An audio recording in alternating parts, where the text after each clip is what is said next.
Ladies and gentlemen, thank you so much for coming. If you'd like to find your seats, we're going to start soon.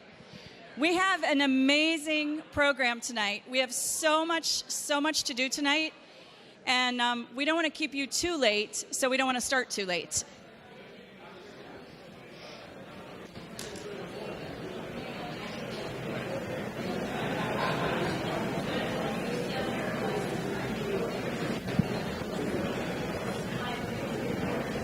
I'm one of those people who, when I stand up to speak, people say, "Stand up," but hopefully you can see me. I'd like to welcome you all. Thank you so much for coming. I think I will go up here.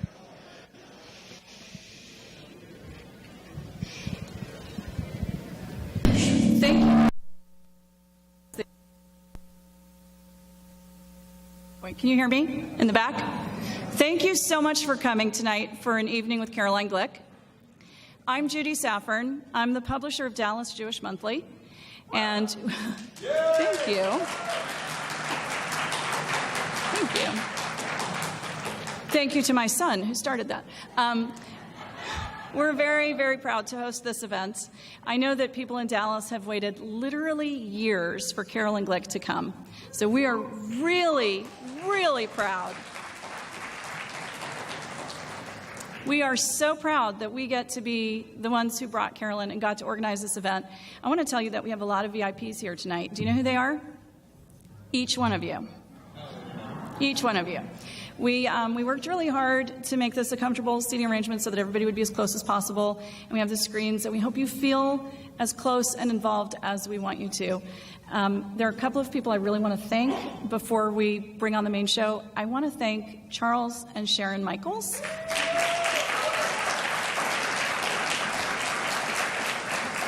And their children.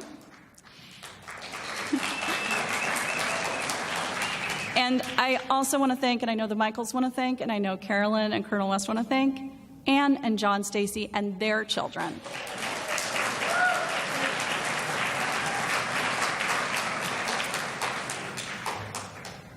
Also, because this is a Jewish event and an event for people of faith, I want to thank God. I would like to thank God.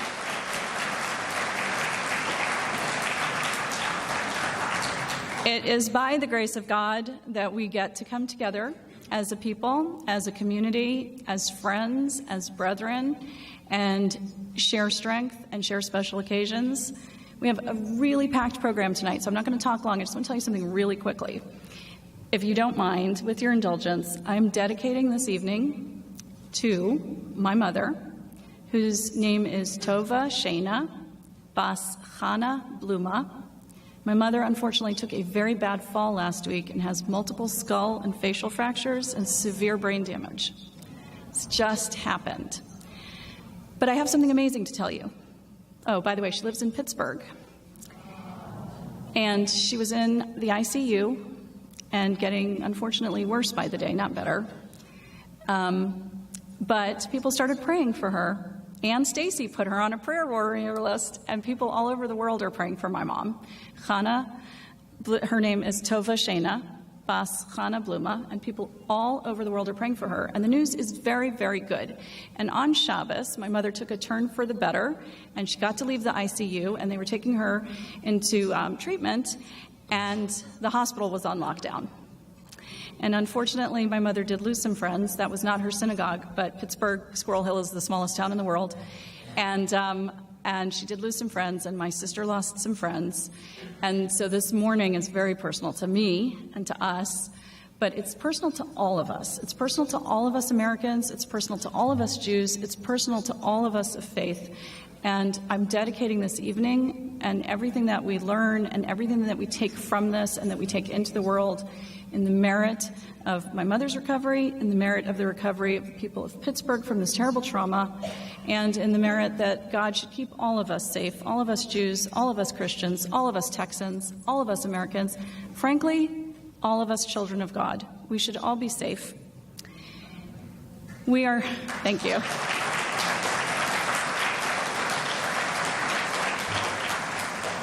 Thank you.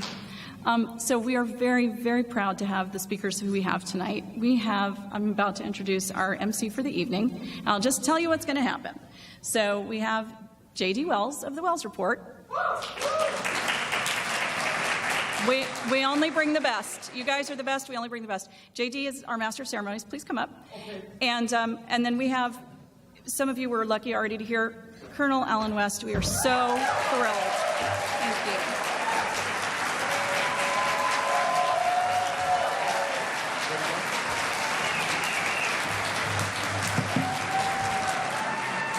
Hi, I'm John David Wells. I do a show called The Wells Report. How many people have heard it?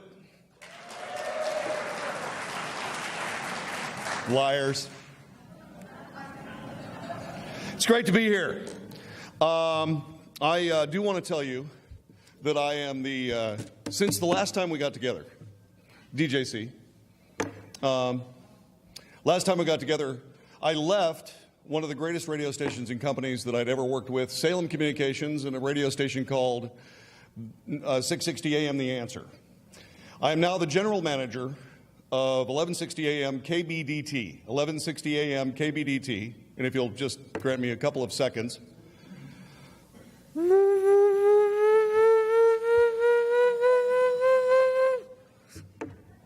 I don't know whether it works, but better try it. I mean, what the heck? So 1160 AM, and please do join us because we've got a great radio station there and it's getting better every second. Before we go any further, I'd like to do one thing real fast. Let's have a moment of silence for the Tree of Life Synagogue in Pittsburgh.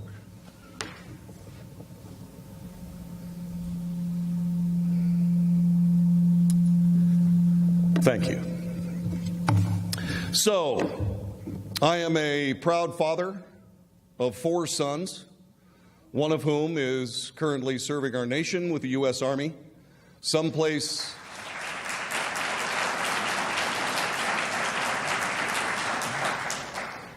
out of town.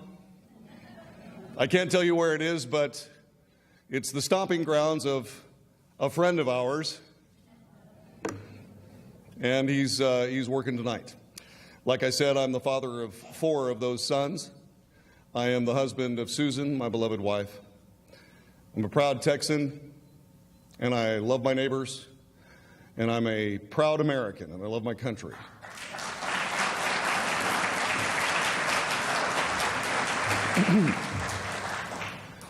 And I'm a human being.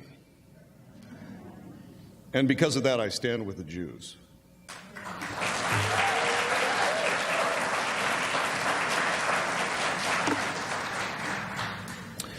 This evening's event is produced by Dallas Jewish Monthly, the lifestyle magazine for the fastest growing Jewish community in the U.S. If you wish to subscribe or to advertise in the magazine, please go to www.dallasjewishmonthly.com. The evening was also generously sponsored by benefactors Sharon and Charles Michaels.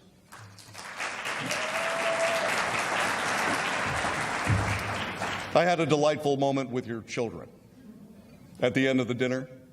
You can't fake kids. You guys are golden people. Also, we want to thank John Stacy, Ann and John Stacy, with corporate sponsorship by Peak Floor.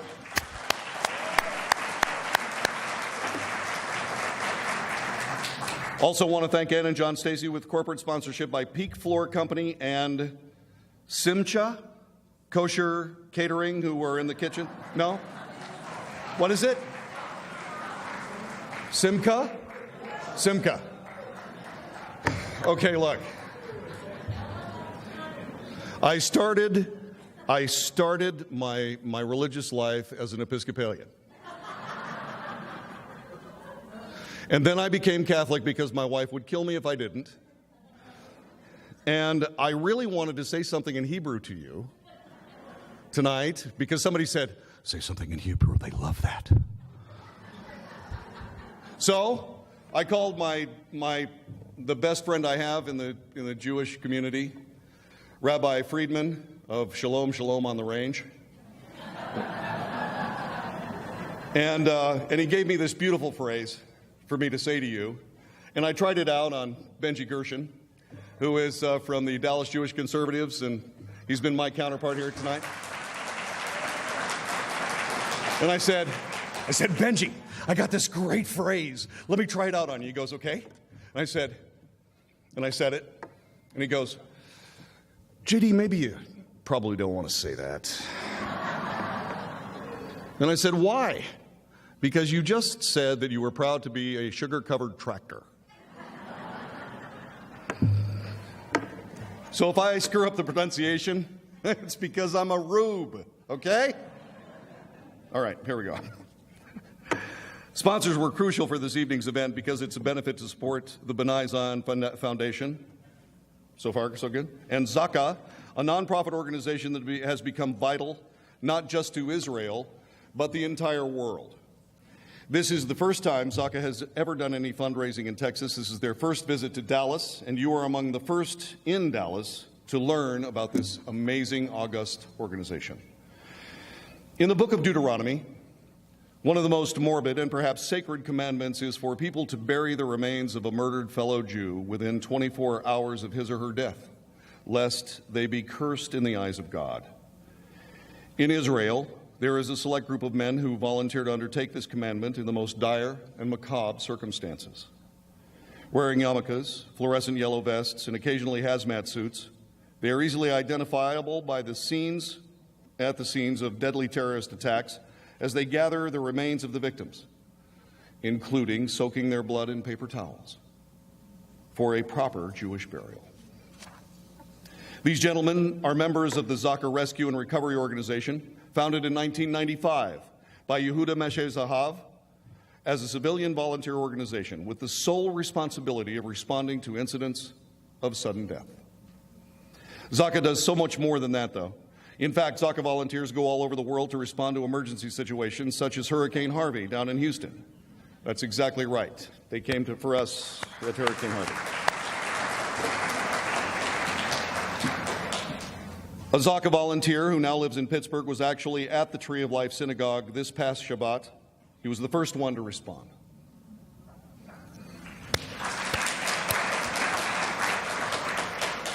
We dedicate this evening to the memory of the martyrs of the Tree of Life massacre and to all Jewish martyrs.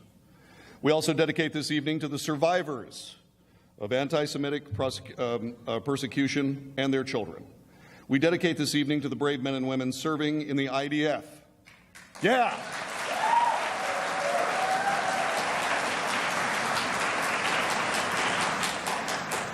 I got to tell you, I'm in the Texas State Guard. I'm a Master Sergeant. There's exactly one other military that I've always wanted to be a part of, and that's the IDF. Are they magnificent? And I really would have done something if I wasn't so accident prone. I would have tried to do something, but I'm just saying. We pray that God protects them and makes them victorious, and He will.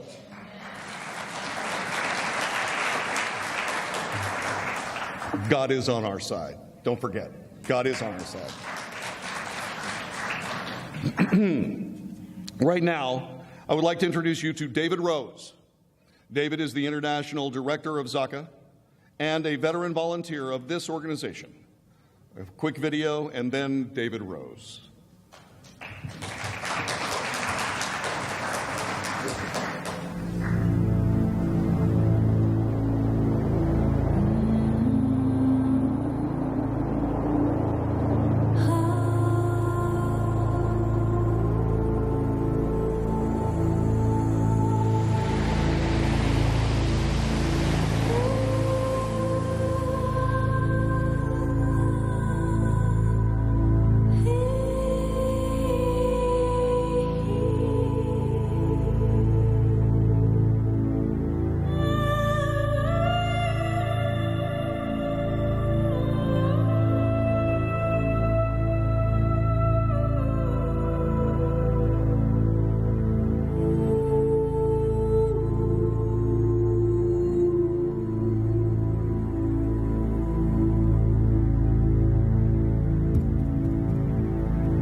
Good evening.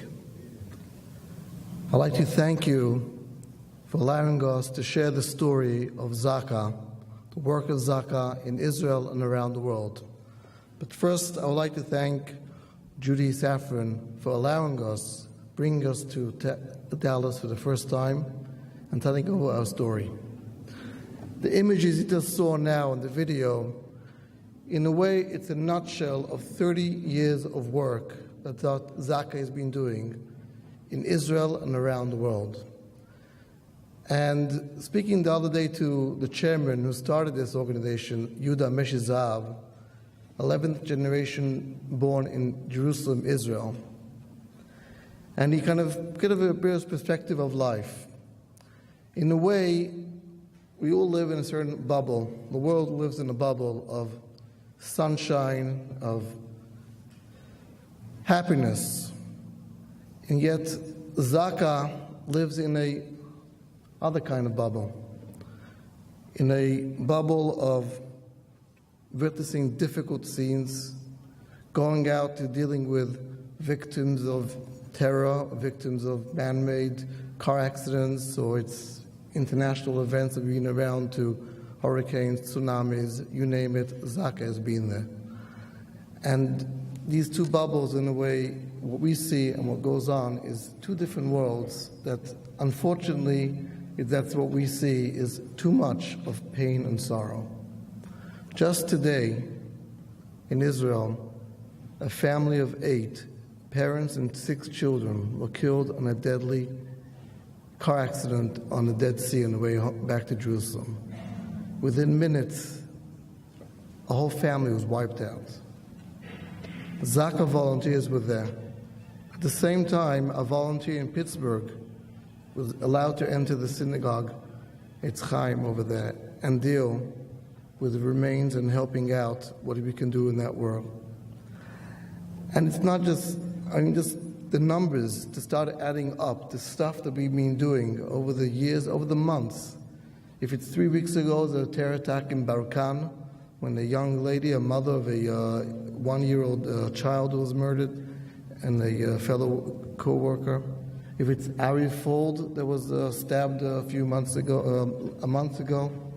All these places, Zaka is being helped out, and we try our best to come and save lives.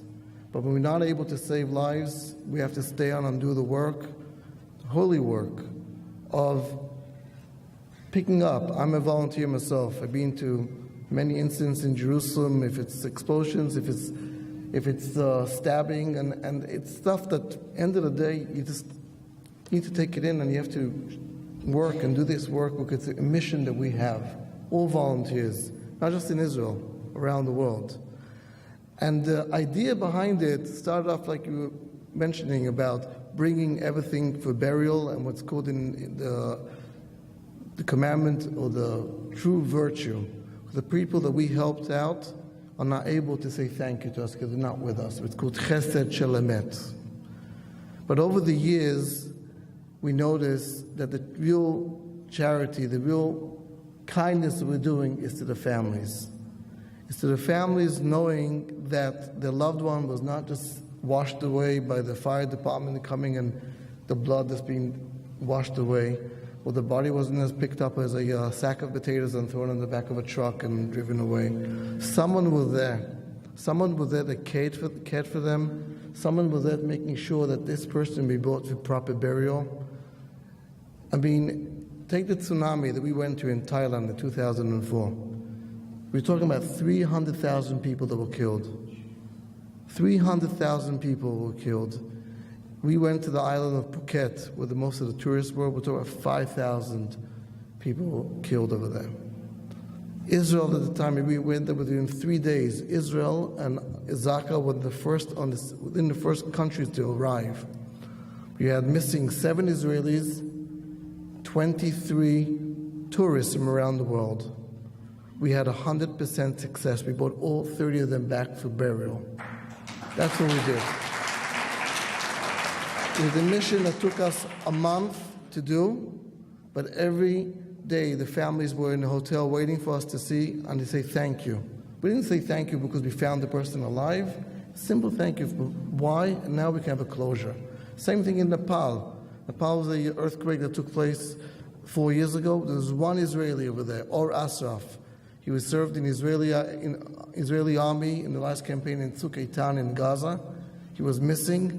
We did everything we can to bring him back. When we stood over there by his father, Patrick, and said to him, we found him, mission accomplished, that was something that we did charity with him. We helped him out. We helped out his closure. And this is the work, the holy work of Zaka. I'm not going to go on, and there's so many more stories and so many things that we can talk and share with you. And unfortunately, a lot of the stories are not happy stories.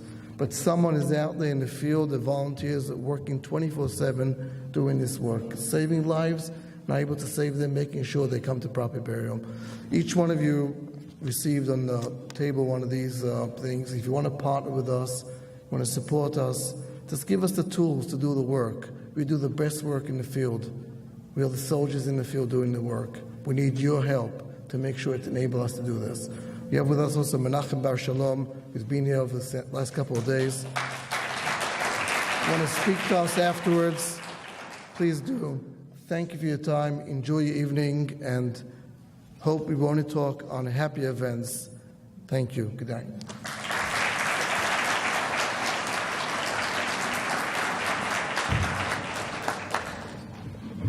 Thank you very much, David. I appreciate that.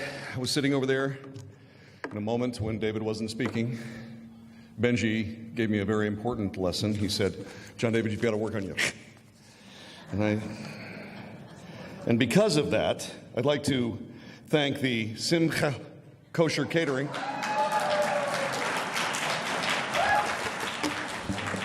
You laugh.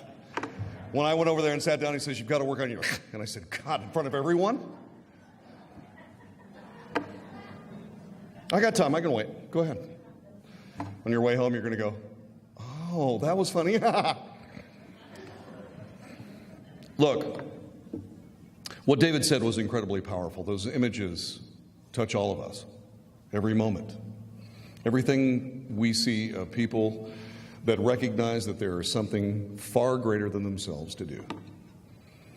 Maybe not necessarily something that we have beyond faith, but preparing those brothers and sisters who are headed in the direction that we will all head someday, being that trip being eased by Zaka and those people at work, are worthy of your best work and perhaps your donation. Please feel free to enclose a check in the envelope, leave it in the Zaka donation box this evening, or mail it in at your convenience. David and his colleague, Menachem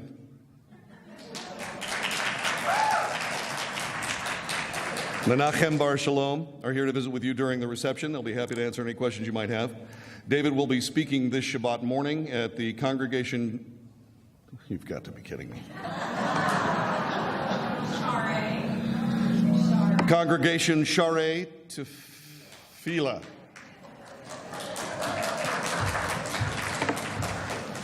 David will be speaking this Shabbat morning at Congregation Sharei Tefillah. And Sunday. I couldn't help myself. I started working on my cha, and it all took over. That's the way to go. And also this Sunday in Granbury at the home of Ann and John Stacy, if you'd like to learn more. It is my pleasure now to introduce to you Colonel Alan West.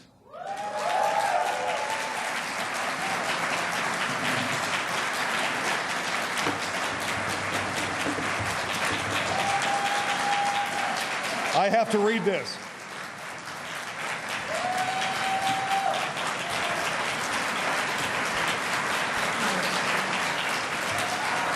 One thing. I got to say one thing.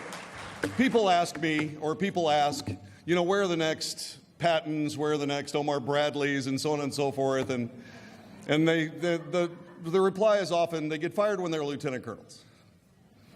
And the reason is because the guy standing right next to me here is a guy who did something during his last tour of duty that was brilliant and it was wonderful, and NCOs will never forget it.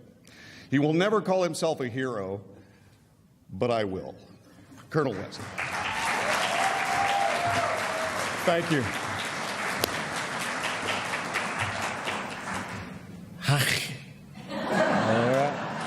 want to make sure I do it right. I don't want to get up here and screw up in front of you guys.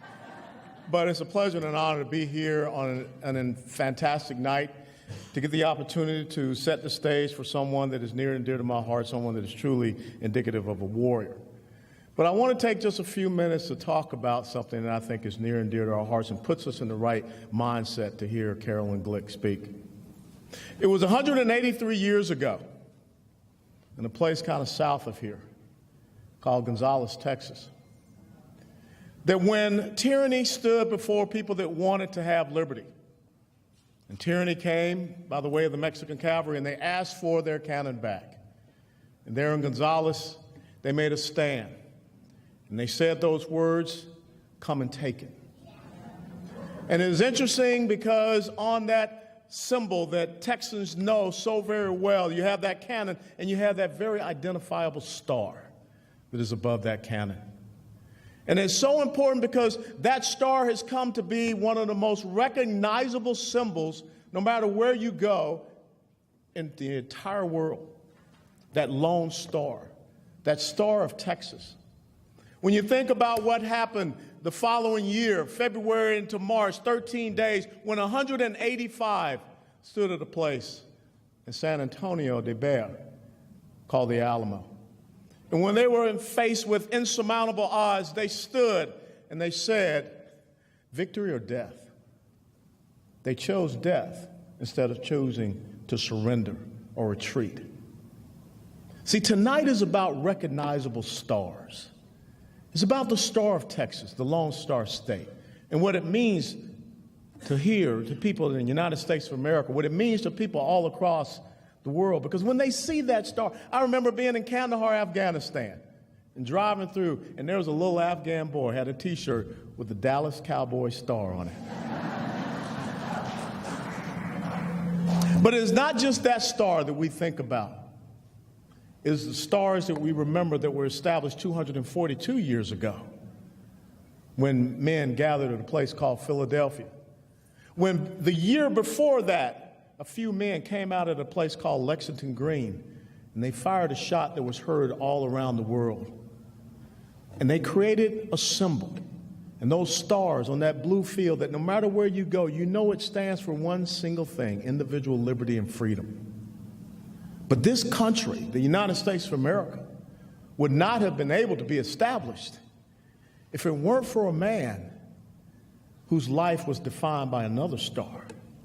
And that man was Chaim Solomon, a Polish-born Jewish businessman who was basically the financier of our Revolutionary War effort.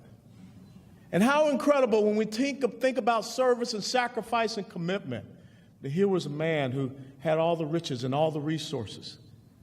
But as it said in the Declaration of Independence, how they pledged their lives, their fortunes, and their sacred honor, Chaim Solomon died in poverty, having given everything he could so that we could be here and live under these incredible stars. Because the original star of liberty and freedom is the star that flies behind me, and that's the Star of David. And when we think about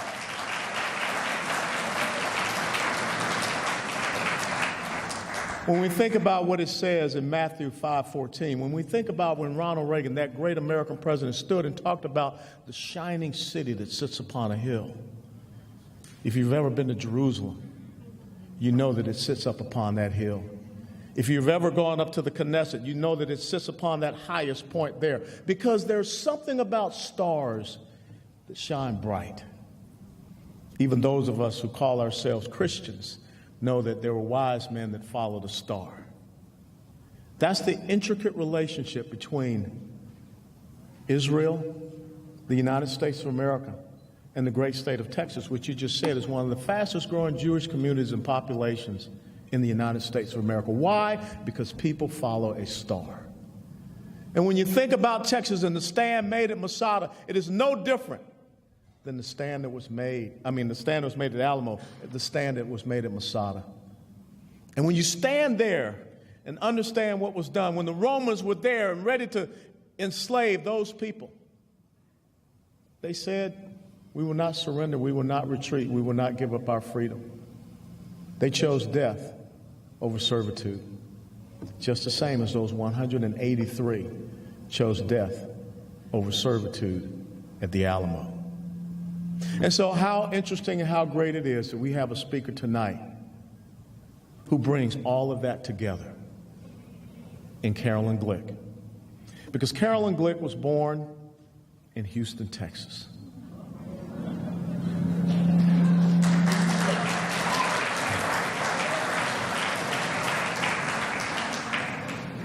Carolyn Glick was born in the city that is named after the first president of the Republic of Texas. Carolyn Glick was born in the city that was named after the man that whipped old Santa Ana in 18 minutes at San Jacinto. Carolyn Glick is a warrior that went on to serve in the Israeli Defense Force for 5.5 years. Carolyn Glick is a person that understands service, sacrifice, and commitment to the recognizable stars of Israel, of America, and to Texas. I've been with Carolyn Glick on several different occasions, and she's one of the most astute, one of the most dedicated, one of the most patriotic people that you could ever run into. And let me tell you something. She's cut from the mold of old Joshua. She will always be strong. She will always be of good courage. She knows that her Lord, her God, will never leave her nor forsake her. And when she speaks truth. And truth is power as it comes from her mouth. See, they gave me all these nice, things to say and all that. I don't give a damn about this. What I care is that I know her heart. I know that what beats within her heart is the Lion of Judah.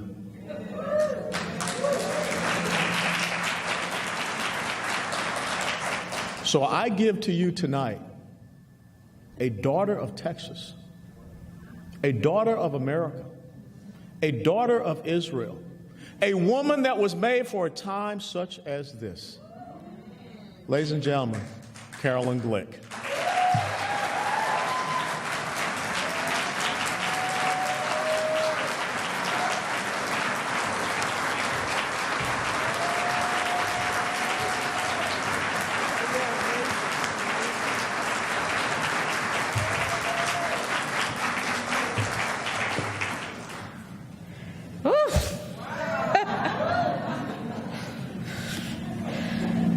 That was really something. That was really something. I think my father, Gerald Glick, of blessed memory, would have loved to hear that. And then he would have whispered in your ear, you know that's all a lie. She gave me all my gray hairs. It really is always a pleasure to come to the great state of Texas. My family did live here when I was born at Methodist Hospital in Houston, Texas, a long time ago. And we moved before I had the opportunity to understand how blessed and honored I should feel to have been born here. But when I come here, I always say, oh, now I get it. Now I get it. They put something into the monitor or something in the IV when I was born, and that's why I never did fit in Chicago, and I had to move to Israel. So it's really always a pleasure to come here and speak in Dallas and Texas. And I thank the Michaels for being so stubborn about bringing me here and not taking any excuses. And so thank you for bringing me here.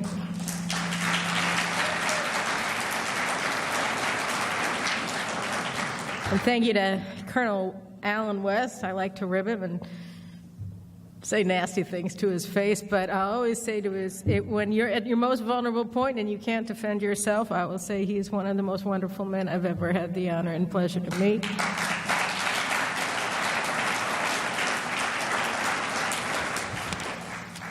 He said he was talking about me, but he was really talking about himself, all that patriotism stuff, and yeah, that's you. Do push-ups. I can't, that's you. You leave me alone now. At any rate, I wanted to talk to you. The planned discussion for this evening was to talk about President Donald Trump's policy towards Israel and how it impacts America. And I think that in a way, this talk and another talk that I gave earlier this week in New York, they were obviously all arranged and scheduled before the massacre at the Tree of Life Synagogue in Pittsburgh. But in a way, that atrocity makes them a little bit more timely, and unfortunately. But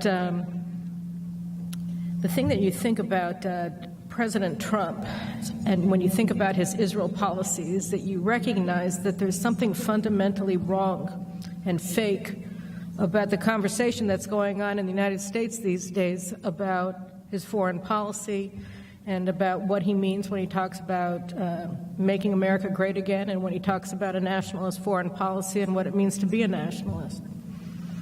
See, the conversation here takes all of those terms and turns them on their head and says that they're anti-Semitic, that there's something anti-Semitic about the way that... You guys not hear me? Is that what's going on here? I know, I hear it too. It's ringing in my ear. It's a little bit annoying. So if I scream, it'll just get worse. Anyway, I'm sure that somebody here can take care of the... Now you hear me? All right. The thing that's strange about the conversation in the United States going on about President Trump's Israel policy is that it takes everything in that policy and it turns it on its head. Says that making America great again is somehow or another resonant of Father Coughlin's anti-Semitic diatribes on the eve of the Holocaust. Say that being a nationalist is somehow or another antithetical to being non-bigoted. Or if you are a nationalist, you are a priori an anti-Semite. And so, first of all, to understand what a lie it is, let's just look for a second at what his actual policy towards Israel is, how this impacts the United States of America, and then we can go back and think about what it means to be a nationalist from Trump's perspective, because I think they're all very tied together. So, well, the first thing that Trump did in terms of Israel is he recognized that Jerusalem is the capital of Israel.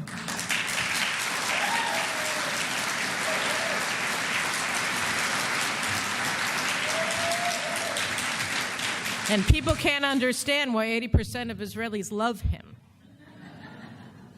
Not only did he recognize that Israel's capital is the city of Jerusalem, but he moved the American embassy to Jerusalem. And I was there at the embassy opening, one of the biggest thrills of my life.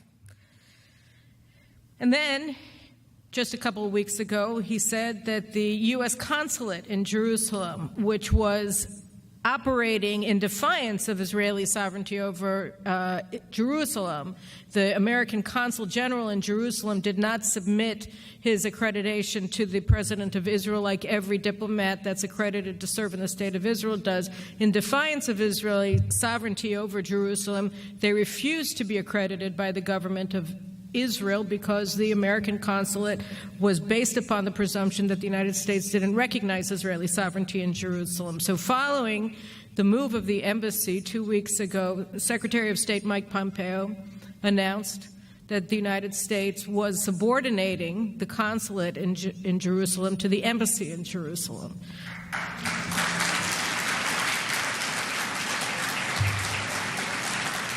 In other words, what you have is full American recognition of Israel's capital. On the other side, you ended the free ride that the past three administrations have given to the Palestine Liberation Organization.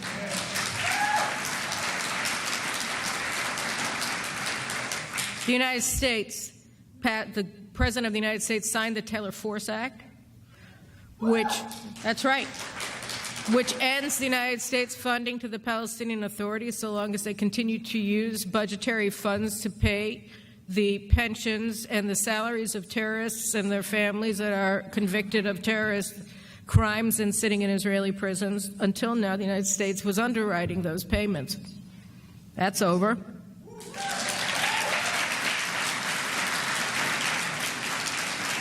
The United States defunded UNRWA, which is the Palestinian Refugee Agency,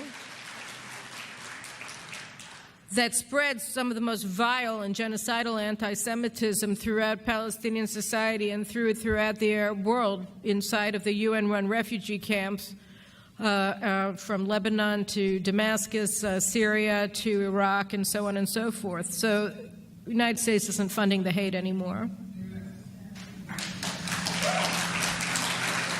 The United States pulled out of the UN Human Rights Council, which was an organization that whose founding the United States spearheaded during the Bush administration, because the UN Human Rights Commission was so inherently and institutionally anti-Semitic that the United States couldn't stand to be in it anymore. So then they founded the UN Human Rights Council, but then they weren't able to join it in the Bush administration because it too was inherently and institutionally anti-Semitic. But the Obama administration joined it anyway. Right. So that was over now, thanks to President Trump, who pulled the United States out of it.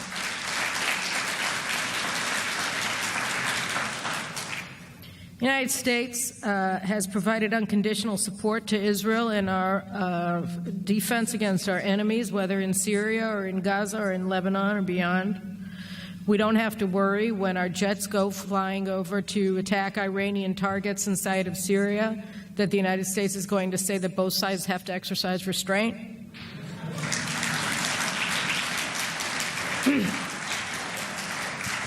Same goes for Israel's counter-terror operations against the Hamas regime in Gaza. I'm just going to go on. There's another list. We're working our way through it. The United States has been cultivating the ties that Israel began developing with the Sunni Arab states during the Obama years. This was actually an extraordinary act of statesmanship by Prime Minister Benjamin Netanyahu. When Obama was president, he began turning away from America's traditional Arab allies, Egypt and the Sunni Gulf states led by Saudi Arabia, the UAE, and towards Iran, Turkey, Muslim Brotherhood, Qatar, Hamas.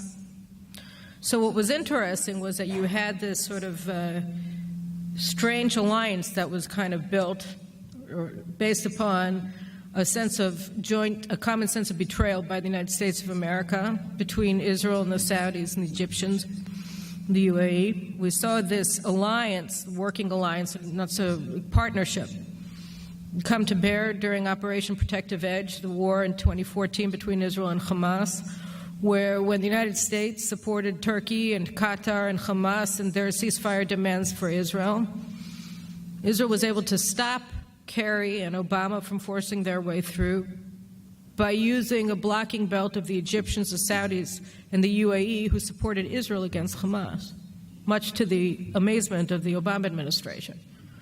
Well, the Obama administration tried to attenuate those ties. Didn't work because of mutual concern over Iran. Instead of doing that, the Trump administration, President Trump came into office and he made his first trip abroad to where? Saudi Arabia and Israel, underscoring his commitment to strengthening the working alliance that had been built during the Obama years between Israel and the Sunni states. This is a tremendously important strategic shift.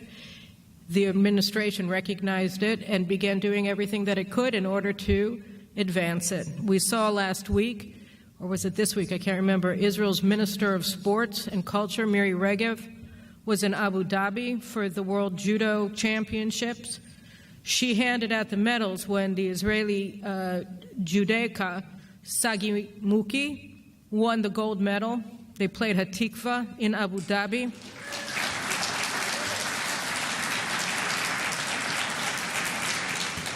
They said, oh, she was crying when they played Hatikva, but then I watched it on YouTube and I started crying, so I could totally understand her. It was amazing. And then it happened again the next day. We got a second gold medal. And they played Hatikva again, and I'm sorry, I can't remember the guy's name. In Abu Dhabi. Amazing. If you think that the Americans weren't involved in it, I think that you're missing a point here. Same thing, Prime Minister Netanyahu was in Oman for an official visit last week, something that's never happened before. And the United States supports this wholeheartedly. And then, of course, you have the biggie aside from Jerusalem, Iran. For 8 years under Obama and the last 2 years, I dare say, of the Bush administration, you had American administrations who were pushing to appease Iran, particularly the Obama administration, obviously. In 2015, you had an administration who concluded a deal with the Iranians that gave them an open road to a nuclear arsenal that enriched them to the tune of $150 billion in sanctions relief and direct money that was given in cash to the mullahs on American planes. You had the United States supporting Iranian ascendants in Syria, in Iraq, in Yemen, and beyond. The unthwarted, unchallenged rise of Iran as a hegemonic power that threatened the destruction of Israel and the Sunni Arab regimes that had been American allies since the end of World War II. It was the most destructive policy both to American national security interests and to the United States' alliance structure in the Middle East and to everything the United States is supposed to value. First and foremost, preventing the proliferation of the world's most dangerous weapons to the world's most dangerous regimes. And that was a centerpiece of Obama's foreign policy. To advance this policy, the Obama administration engaged in rank anti-Semitic rhetoric in Washington, accusing congressmen and senators who did not support the deal of being in the throes of foreign influence and controlled by foreign donors, with the undertone always being clear that it was the Jews that were putting them up to it. AIPAC members had their phone lines illegally wiretapped and saw their internal conversations that had been intercepted illegally by the Obama administration, then published the next day in the Washington Post.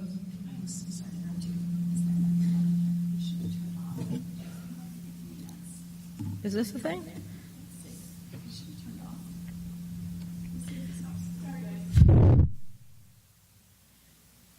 Yeah, it's gone. But do you still hear me? Do I have to start again?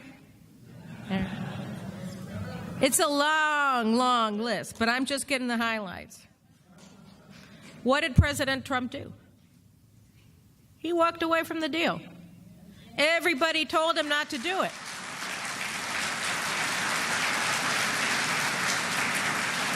Everybody told him he couldn't do it. Everybody told him it would be Armageddon if he did it. And he did it.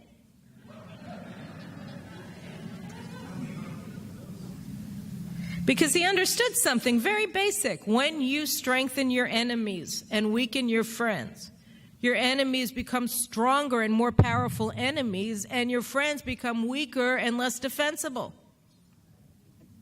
When you strengthen your friends and you fight your enemies become weaker and your friends become stronger.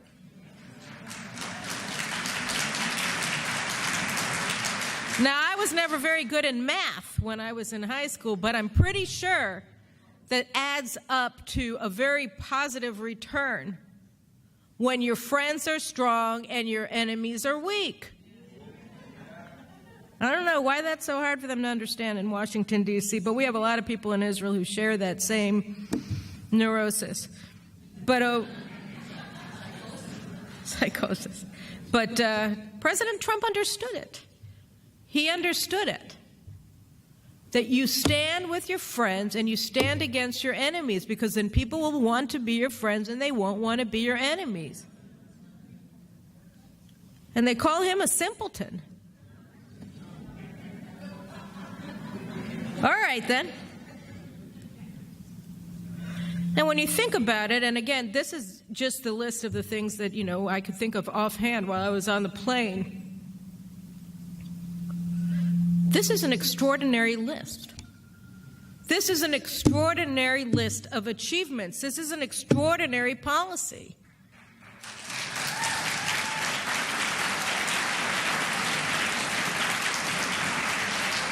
We've had a lot of presidents who were supportive of Israel, and you could pick and choose from this list, and they may have done one or two of these things, but the idea that in the first 2 years in office, one president has done all of these things, and has done all of these things consistently, and without anybody pushing him, and without billions of dollars or millions of dollars in lobbying fees and AIPAC conventions and congressional delegations to the White House having to come and making treaties, but doing it on his own and with no fanfare whatsoever, just announcing, okay, I'm moving the embassy to Jerusalem.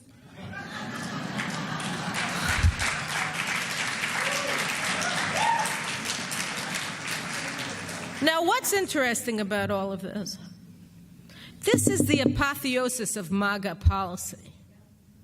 This is exactly what he's talking about. Why? Because when you stand with your friends, you're great. And what's the thing about standing with Israel? And we saw this again. We see this with anti-Semitism against Israel, against American Jewry, against European Jewry, against Jewry in general.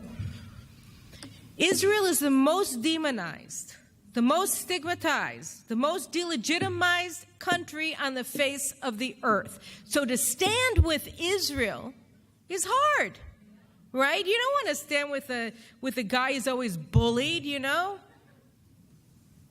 To stand with that guy takes courage to stand up against the crowd that wants to attack him and persecute him. Standing up for the little guy is not easy, but it's the American way.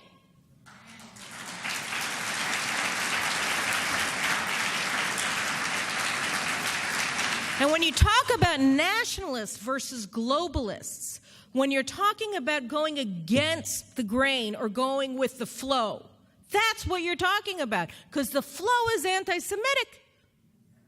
When you stand up against it and you stand with the Jews, you're standing up for yourself when you're America. Because you're saying, wait a minute, we have interests and we have values. And we have a perception of the way things should be in this world. And we're going to stand by a country that shares all of those things with us, even if they don't like it in Brussels.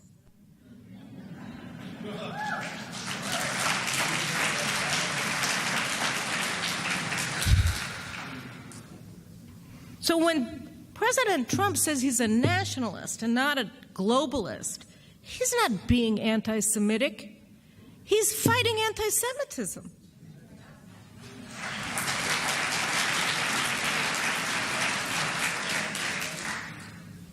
You know, a lot of us in Israel have been long arguing that the United States is always at its best and always most powerful and successful when it stands with Israel. And we pare down to the bare reasons why it is, the pragmatic reasons, so that even secular humanists can understand that.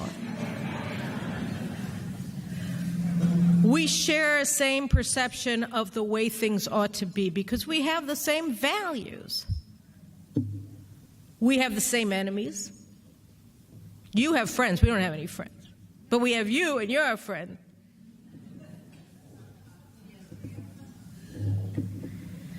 Where does it come from?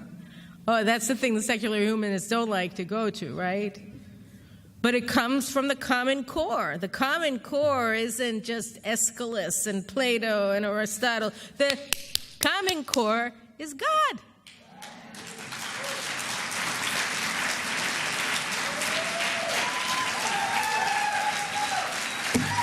Let's give it up for God.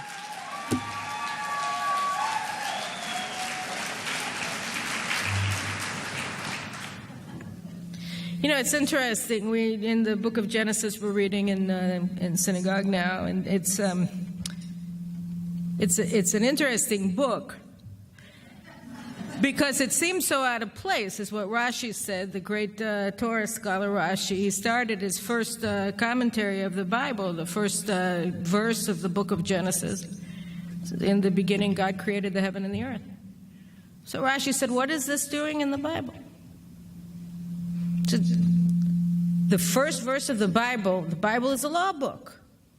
Why didn't it start with Exodus? Why didn't it start with the Ten Commandments? Why did it start with the beginning of the world?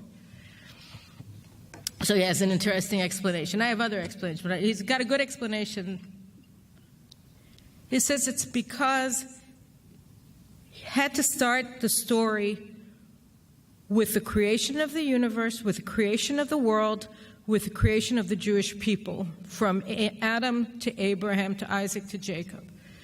Because by starting it with the story of the patriarchs and the matriarchs in the land of Israel and the promise that Hashem gave to Abraham, to Isaac, and to Jacob that they would inherit this earth, nobody could say we stole it.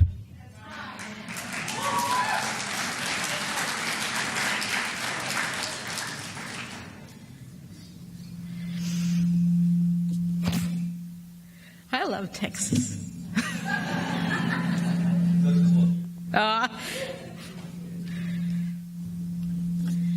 So we think about a lot of reasons and we give a lot of rationalization and we explain a lot, but at the basic core, there are two things about America, or there's one thing about these two nations, the American nation and the Jewish nation, that distinguish us from all the other nations of the world. Do you know what they are?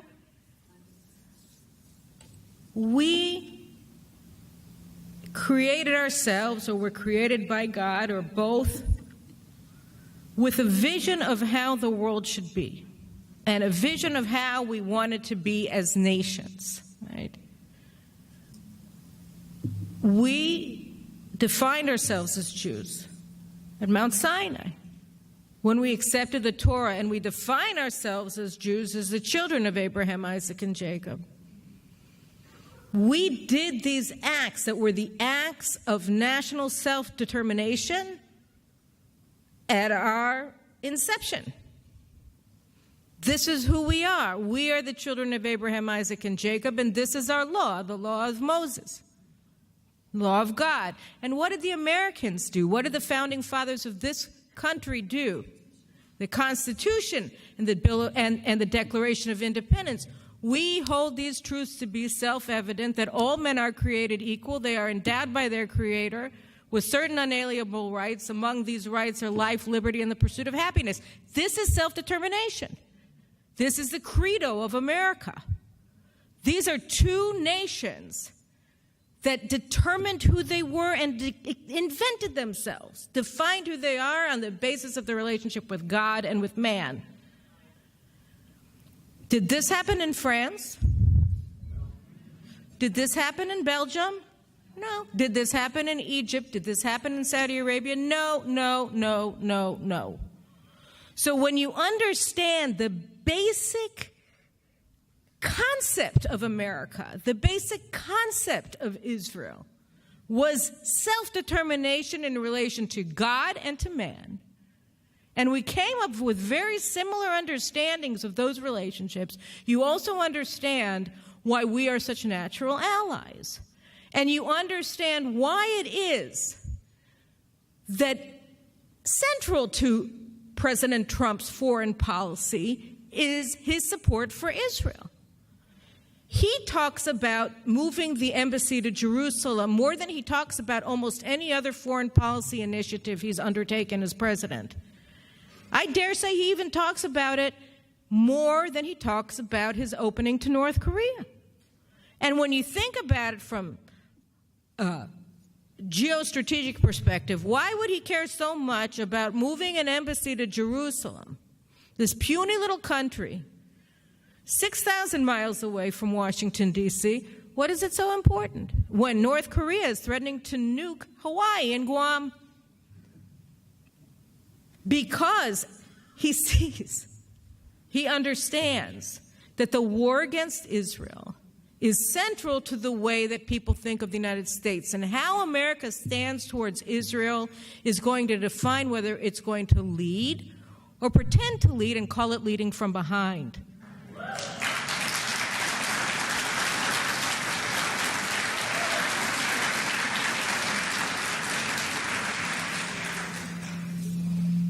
And so we come back to these allegations of President Trump, these extraordinary slanders of President Trump, that he is an anti-Semite, and that these are being made by people who consider themselves leaders of the Jewish community. You know, it strikes me as extraordinary, really. There was an article in the Atlantic Monthly that was published by Franklin Foer, the former, I think he's the former editor of the New Republic, came out just hours after the massacre. And he said that the first takeaway lesson from the massacre at the Tree of Life Synagogue is that Jews who support Trump should be shunned by American Jewish community, that they should be banned from praying in synagogue, that their charity should not be accepted by synagogues. This is pure incitement, right? But Jeff Goldberg thought it was worth publishing, which I also thought was interesting. So, is it not an American Jewish interest for the United States to stand with the Jewish state?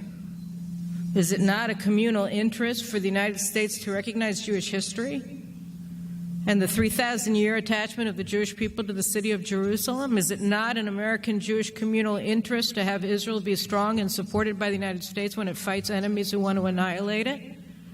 Is it not an American Jewish interest to have the United States stand against anti-Semitism in the United States and throughout the world? Instead of calling a massacre of Jews in a Paris kosher mart a bunch of guys in a deli? It's not an American Jewish interest to prevent Iran from acquiring nuclear weapons instead of giving them an open road to the bomb? Of course, all of these things are in the interest of the American Jewish community, and all of these things are being advanced by President Trump. And Israelis, 80% of Israeli Jews they don't just support President Trump, they love him.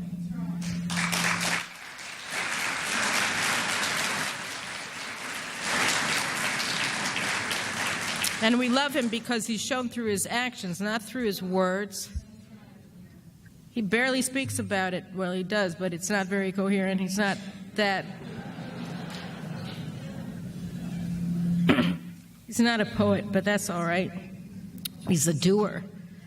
And he's done more in 2 years than any president has done for Israel.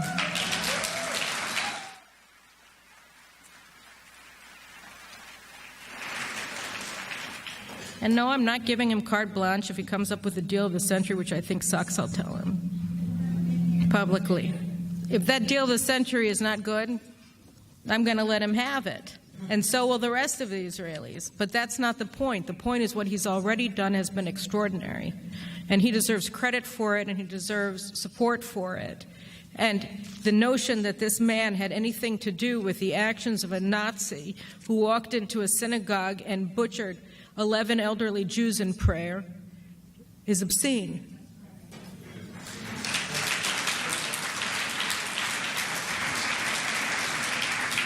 He stood with Israel and he stands with Israel, and we owe it to him to stand with him when he's under attack, because that's what friends do.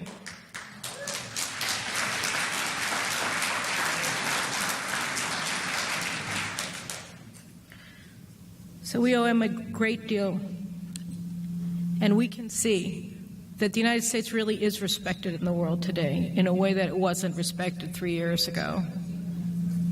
We see that the United States is feared by its enemies in a way that it wasn't 3 years ago, when America's enemies laughed at the United States and didn't take seriously American threats and took American sailors hostage in the Gulf and then humiliated them by filming them at their weakest and most vulnerable moments. This was contempt. This was the wages of that Iran deal.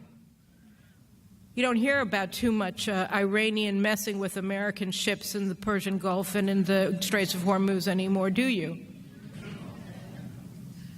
And you don't hear too much about ISIS taking territory in Syria and in Iraq anymore, do you? Because that territory has been taken away from them by the United States. People are afraid of the United States when they should be, and they look to the United States for inspiration and for hope as they once did again. That's what it means to make America great again. And the key ingredient to that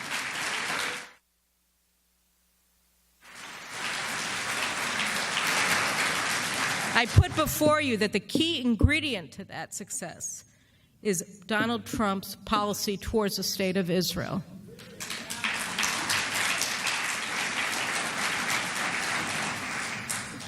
So thank you. And thank you, Texas. And by the way, aside from Donald Trump, Israel's second best president in the United States, Ted Cruz.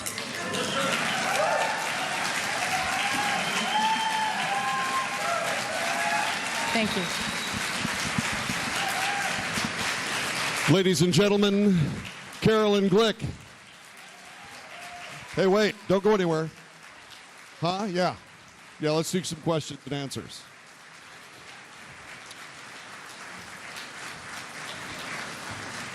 So we have a few minutes left. We'd like to turn this opportunity over to you to have a question or two for the great Carolyn Glick. No?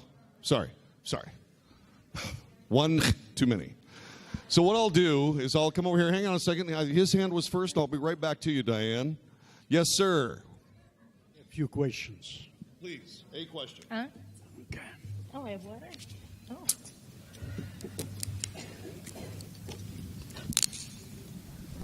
It was reported by ADA that during 2017, there were reported almost 2,000 cases of anti-Semitism. It is an increase of 57%. I mean, you know that. Given that, how you can explain that 75% of American Jews still support party of Louis Farrakhan? Okay, if I understood correct, he asked me, why is it that 75% of the American Jewish community support the Democrats? I guess the easy answer to that is old habits die hard. But, I think that there is a problem here with the Democratic Party, and I think that a lot of this radicalization was propelled forward by the Obama administration, and since by mainstreaming anti-Semitism during the Obama years, particularly in 2015 during the fight against the Iran nuclear deal, or fight for it. The Obama administration unleashed a lot of demons that should have been left chained to their dungeon door. And when Alan West was talking at dinner about Louis Farrakhan, who just referred to the Jews as termites, he's not an anti-Semite, he's an anti-termite. Oh, how cute. And Andre Carson, by the way, said that last year. He called us termites. He's a congressman from Indiana, which is a great state, by the way, but he's not a great congressman. He's certainly an anti-Semite. And you see that there are half a dozen Democratic nominees for Congress, at least 3 of which are guaranteed to be elected next week, who are out-and-out anti-Zionists, anti-Semites. They want the annihilation of Israel. They support the annihilation of the largest Jewish community in the world, and they support the ostracization of all American Jews who support Israel. That is, they're out-and-out anti-Semites. And they're about to be elected to Congress as Democrats. What's her name? Ocasio-Cortez. Tom Perez called her the future of the party. I mean, aside from being incoherent and completely ignorant, she knows that what she's supposed to be is anti-Israel. And she is anti-Israel. And this is a frightening thing. And you see a situation that from an Israeli perspective, and I dare say from a rational perspective, is becoming less and less understandable, which is this continued allegiance to a party that no longer feels allegiance towards you. Ms. Diane. Okay. You buckle belt, and I didn't hear anything. What? We are very okay. I wanted to say I welcome you back home to the buckle of the Bible Belt. We are very, very proud as B'nai Zion to be a co-host for the evening. Recently, you were asked to speak at the University of Texas. We're very concerned about our young generation. Why were you not able to speak there? So here's a nice story that I can share with you. So I was invited to speak at the University of Texas in Austin in November 2016, right after the election. I was supposed to speak there at Hillel. And it was actually an interesting thing, which was that I was disinvited by Hillel. And they couldn't get a Jewish group who would sponsor me. There kept being Jewish groups who would sponsor me, and then they were intimidated by other Jewish groups that said that they would be boycotted if they sponsored me. So went through AIPAC and J Street, and which I understand that the University of Texas and Austin are the same organization, more or less, or at least they were 2 years ago.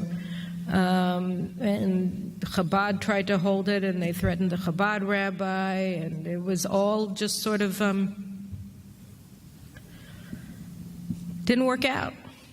And what I understood from that is that the BDS has been so successful on the University of Texas at Austin campus and on many other campuses as well, that the invitations to people who are pro-Israel are simply not given anymore. And we saw it at Princeton this year when the Deputy Foreign Minister of Israel was disinvited by Hillel. She was invited, then she was disinvited, and she ended up speaking at Chabad. And I think that it happened either to her, to other Israelis, Amit Deri's reservists on duty. They go and they defend the Israeli Defense Forces against all of the libels against our soldiers. They were disinvited from speaking at Stanford. And so it's really a rising reality on campuses that if you are pro-Israel, the Jewish students won't dare to invite you.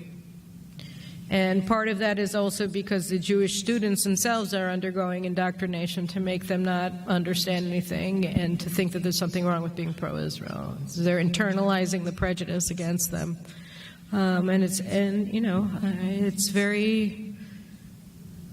It's very dangerous, because if people aren't allowed the opportunity to gain knowledge, then guess what? They won't get it. And so, yes, what happened to me at University of Texas was unfortunate. And it would be nice if somebody could go speak to the students and tell them the truth about Israel and the Jewish people, because they deserve to know. What is your question for Ms. Glick?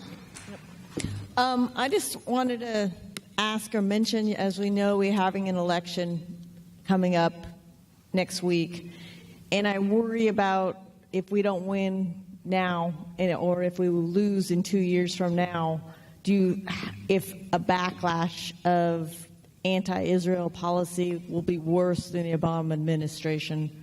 Oh, yeah, I think that Obama is going to be remembered well as a Zionist president once Elizabeth Warren becomes president. There is a disturbing trend towards radicalization and anti-Semitism in the Democratic Party, and it's becoming more and more clear, to the point where even the New York Times wrote an article about it a week and a half ago. You know, this is an amazing thing, and, you know, this is one of the things that I've been advocating for years, both, you know, primarily during the Obama years, but even during the Bush administration years, which is that Israel has to change and its perceived dependence on the United States and military assistance, and that we should transform our military relationship with the United States from one of aid recipient to partner in research and development.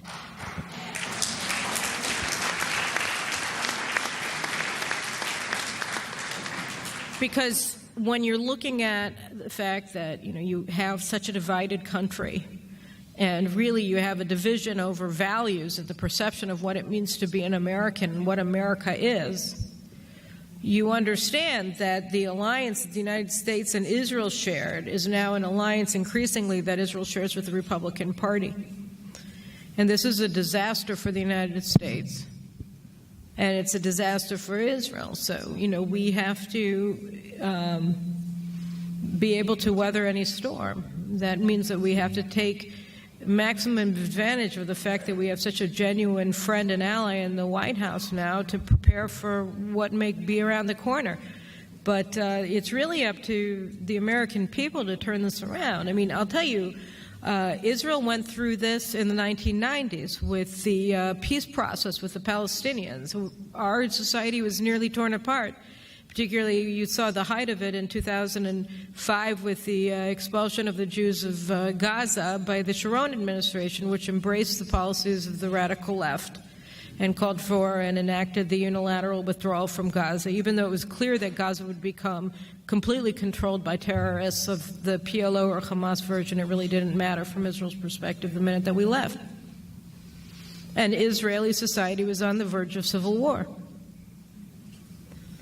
Perpetually, almost, since 1993, with the handshake on the White House lawn between Yitzhak Rabin and Yasser Arafat. And today we have a society that is stronger than it ever was before. We emerged from that struggle more united, more committed to the future of our country and to our past and to our present as Jews than we ever have been before. Israel today is, you don't even want to say it out loud because you're afraid of tempting fate.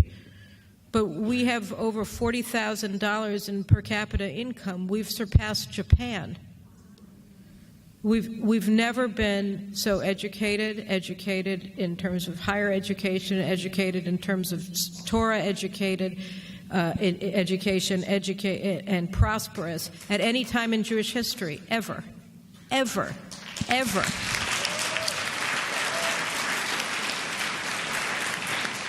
Tfu, tfu, tfu.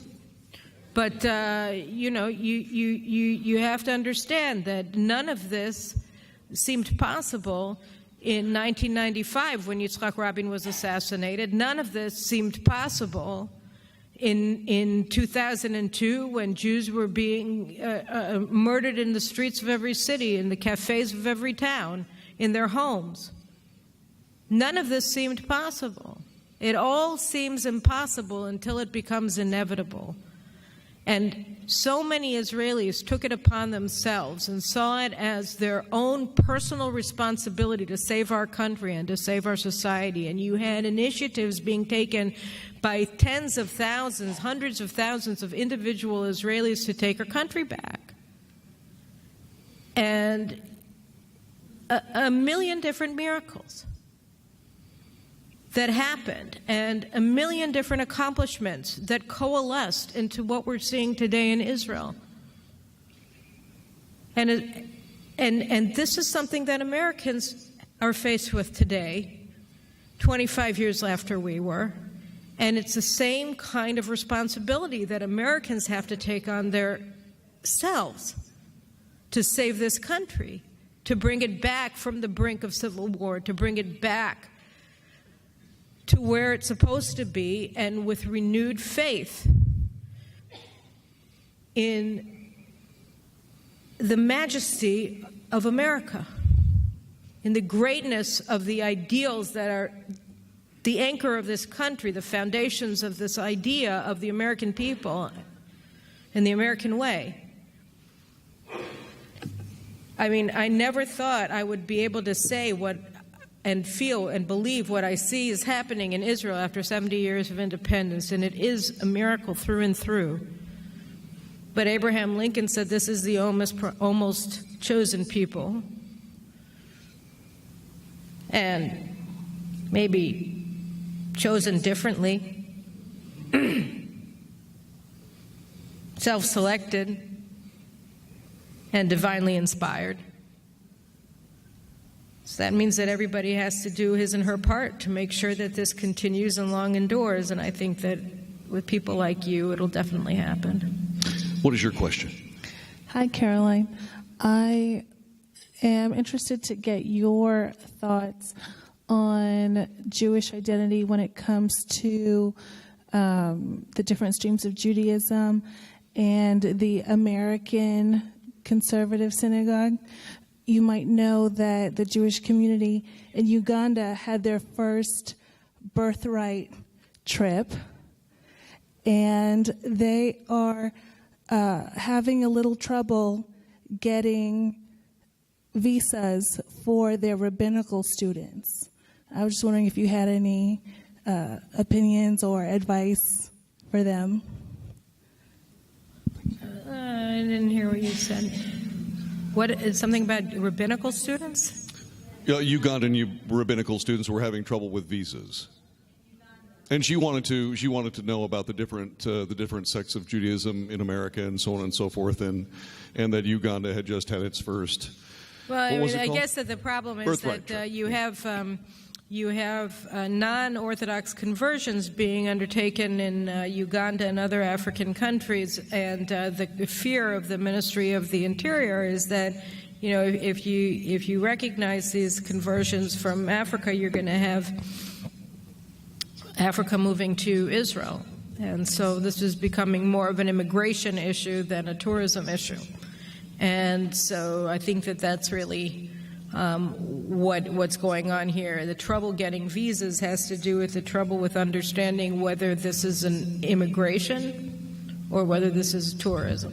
And I think that right now the Ministry of the Interior has come down on the side that this is an attempt through the back door to immigrate into Israel. What is your question, ma'am? Caroline, what would you like to see the U.S. and President Trump do about the scourge that is Gaza? What position? Well, I think that the only, Israel is not a country. I mean, the United States has a much larger military than Israel does, obviously. And, the U.S. wasn't able to competently and for a long period of time control militarily Iraq. It's just not something that democracies are very good at, and it's something that is very difficult to undertake under the best of circumstances, and you're never under the best of circumstances. I think under the circumstances that exist now in Gaza, it would make little sense for Israel to reassert its control over Gaza. The war would be too costly and the returns would be too small. The real answer for Gaza is to have the president of Egypt, Sisi, open up the border to the Sinai, because you have in the northern Sinai an underpopulated area which doesn't have workers for jobs to have economic development. They have gas fields there and oil fields that Israel gave back to the Egyptians under the peace treaty. And you have in Gaza an enormous population that doesn't have jobs and has no economic prospects whatsoever, which is why they can be used as cannon fire by Hamas in their escapades along the border with Israel. So the answer to Gaza in the long term and in the medium term and really in the short term is to open up the border with northern Sinai. And if you can see even an economic integration of the economies of Gaza and the northern Sinai, you'll see two things. You see massive emigration out of Gaza to Egypt or to anywhere else in the world. Right now, they're not allowed to go anywhere. And so they're essentially a captive population to Hamas. And you'll also see a stabilization of Gaza and a weakening of Hamas, because one of the ways that Hamas wields power is because it has complete control over the economy, such as it is of Gaza. There is no economic opportunity there, and so the ability to remain above the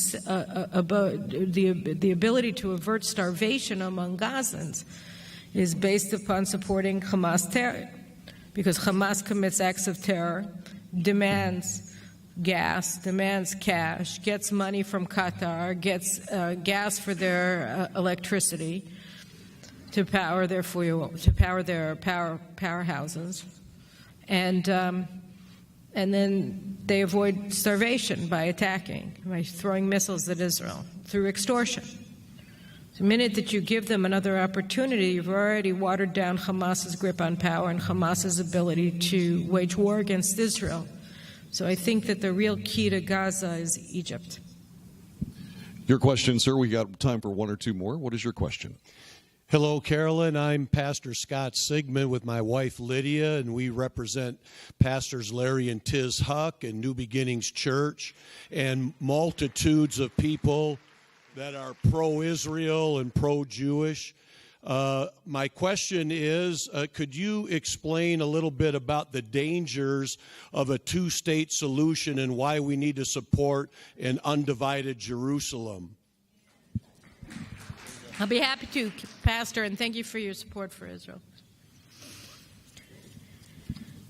So I'm just going to say very briefly, I wrote a book about it, which I understand we had a hard time getting out here, and apologize for that. We were hoping to be able to sell you all copies of it, but there was some problem with Barnes & Noble's, which I think you can still order it on Amazon, no problem, and probably on Barnes & Noble's website as well. So I apologize for not being able to sign them for you. But, let me just, I think that to understand what the problem with the two-state solution is, you have to understand the rationale at its core, okay? So the rationale at the core of the two-state solution, so-called, is this notion that the problem that you have to solve is the absence of an Arab state west of the Jordan River. And that concept is, to put it bluntly, deeply bigoted against Israel. Now, why is that? The two-state solution posits that the root cause of the Arab world's rejection of Israel and its war against Israel is the absence of an Arab state west of the Jordan River, and that Arab state is supposed to be located on lands that Israel controls, meaning that the two-state solution is predicated on the notion that the party that is guilty and responsible for the absence of peace in the region, is Israel. Israel controls land that the Arab state is supposed to be located on, and therefore there is no peace, meaning that Israel is greedy. Israel is avaricious. And it stubbornly clings to land that if it just gave away, peace would reign. We have, when he was president, Bill Clinton said that he believed that 90% of the terrorism, not only in the world, in the region, but throughout the entire world, would disappear once there is a Palestinian state. So Bill Clinton said that he thought that 90% of the terrorism in the world was Israel's fault. Did he realize that he was saying that? I don't think so. I think that it has become such common wisdom, this two-state solution thing, that people don't realize that what they're advancing is a notion that is inherently anti-Semitic. There you go. So when you ask, what's wrong with the two-state solution? The problem is that it's predicated in a misperception, an inherently bigoted misperception, but a misperception of the pathologies of the Middle East. Because as we all know, the reason that there is no peace between Israel and the Palestinians, and there's no real peace even between Israel and the Arab countries that signed peace deals with Israel. 100% of Jordanians told Pew surveyists in 2014 that they hate Israelis, that they hate Jews. 100%. 100%. 100% of Jordanians said they hate Jews. I mean, just get your arms around that. And they have a treaty of peace with us. Egypt is much more tolerant. You know how many Egyptians hate Jews? 97%. Yeah. It's not bad. The other 3% are cops. No, just kidding. But anyway, so... What is your question, sir? Just one comment about that two-state solution. I ask people if when Israel united Jerusalem, did they defeat a Palestinian army? No, they defeated a Jordanian army. And during the 19 years that Jordan controlled Jerusalem, did the Palestinians complain that it was their capital? Not once. But here's my question.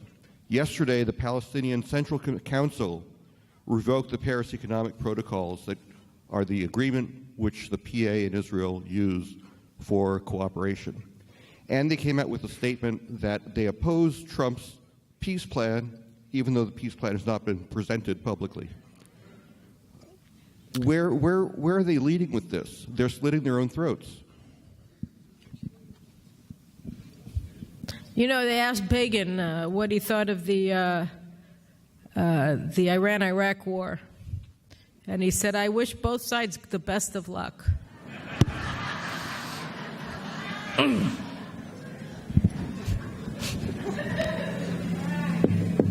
Any more questions?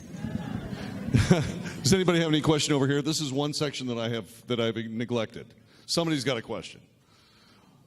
You gotta stand up and say something, or I'll go to the other tribe. You know, on the other side of the aisle. Here we go. All right. This will be our last question tonight. What comes after Mahmoud Abbas with the PA? I didn't hear what you said. What comes after Mahmoud Abbas? You know, I think that one of the things that's very telling is that we care.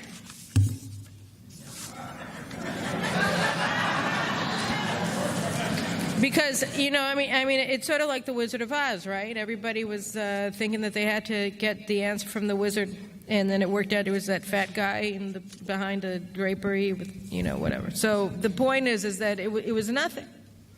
And we've convinced ourselves for all of these years that we must get approval from the PLO. What? Really? You know, I mean, the truth is that what we've been experiencing from them, and I was in the talks when I was in the Army for 3 years. In my last 3 years of the Army, I was the coordinator of the negotiations with the Palestinians in the Defense Ministry on civil affairs. And, you know, one of the things that I did in my spare time, which I had none of, but whatever, was I, very annoyingly to a lot of the generals, I kept putting out these reports documenting Palestinian breaches of the agreement, that we were negotiating with them.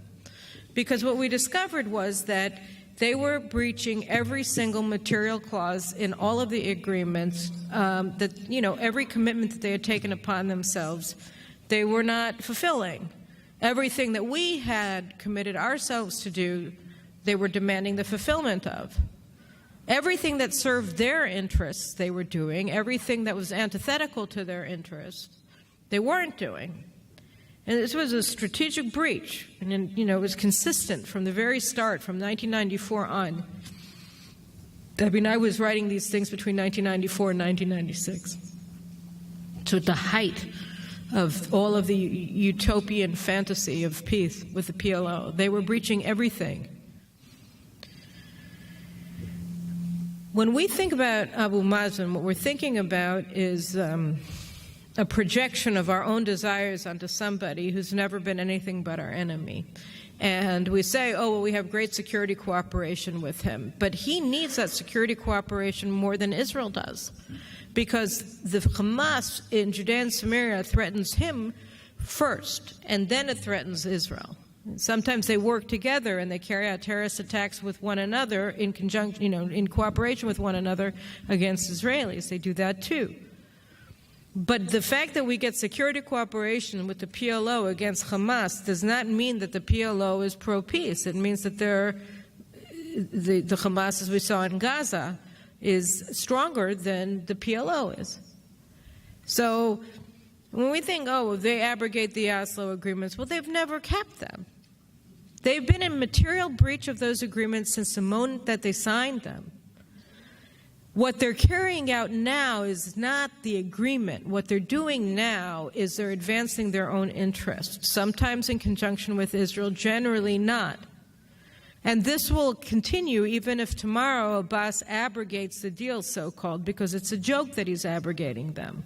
It's only we in our fantasy that he's going to be a partner for peace one day, that we pretend that this is not the case, but this has always been the case. So what comes after Abbas? I don't know, but I think that we should be planning for the day after, because, you know, I mean, the possible successors to this guy, you know, one of them is in jail. Marwan Barghouti, the head of Fatah, is in jail for 5 counts of murder, of terrorist murder. He was actually the mastermind of the terror war that began in 2000, and the fact that we were only able to pin 5 counts of murder on him doesn't mean that he's not responsible for the death of hundreds of Israelis. He is. He's a mass murderer. And so that would be a great peace partner. Then we have Jibril Rajoub, who is the head of the preventive security force in the Hebron area, who is a murderer. That would be great. And then we have another one that actually, you know, it's good friends. He lives in the UAE. He was the head of the security of Gaza for many years, named Mohammed Dakhlan. He's a murderer. So murderer, murderer, murderer. And that's it. So I think we shouldn't be siding with any of them. And none of them will be any good, and all of them will be bad. All of them are terrorists. None of them support Israel. None of them support peaceful coexistence with the Jewish state. None of them want to have a Palestinian state that lives at peace with Israel. All of them want to have a state that supplants Israel. So there's not a really good deal for Israel to be had here. So what do we care? Now, I think that the idea is you just let things wither on the vine by not feeding them. Don't give them any more money. Don't give them any more political legitimacy. Don't pretend that they're abiding by an agreement. And just let it die. Just walk away. That's what's going to happen. I hope. Ladies and gentlemen, she is Carolyn Glick. Louder. What? Louder. Oh. Yelling now. Now yelling. Okay, good. Now yelling on one foot. Yeah, now yelling on one foot. Okay, yeah. Just kidding, just kidding. All right, now Carolyn ran out of books before she got here. Okay, so she doesn't have any books. No books. The good news is that Colonel Allen West has books. And he would love to sign those books and talk with you way into the wee hours of the morning, so line up. In your pocket. Yeah. Oh, by the way, one other thing. I would have a book to sign, but they haven't figured out how to recreate crayon on the page. So, look, thanks very much for joining us for this wonderful evening.